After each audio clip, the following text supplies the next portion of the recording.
fun place to be, and this is going to be something different from what you have been all doing for the last day and a half. A little bit of a detour, but then we'll come back to Mars at the end. So I'm going to tell you a little bit about meteorites in general, just so in case you don't know anything about them at all, you don't have to be embarrassed. We're going to start at the beginning.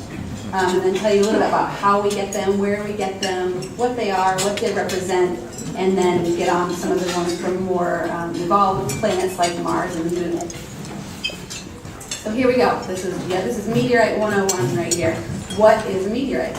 It is, if you look at the bottom here, it's the rock that comes through the atmosphere once it hits the ground. So I'm going to we'll have a quiz at the end. If I hear you say meteor when you're talking about an actual rock, you're going to fail. So here's our definitions. A meteoroid is when it's out in space. It's an asteroid, but smaller. A meteorite, I think the original definition was something smaller than 10 meters across. Okay, so when it's floating out in space, it's a meteoroid. When it's the shooting star, when it's passing through the Earth's atmosphere, does it get called a meteor. That's actually the trajectory of it coming through.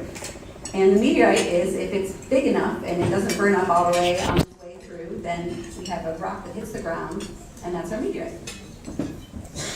Where do they come from?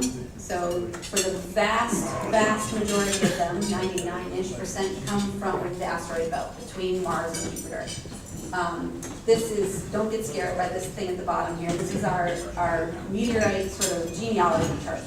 And 90% of all meteorites are represented by the things at the top row. So all those green rows across the top here.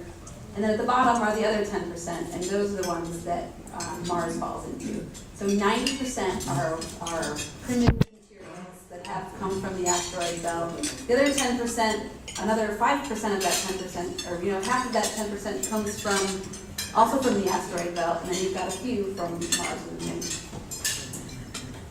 It's just a few pictures of meteorites. Like I said, some of them are primitive. They come from the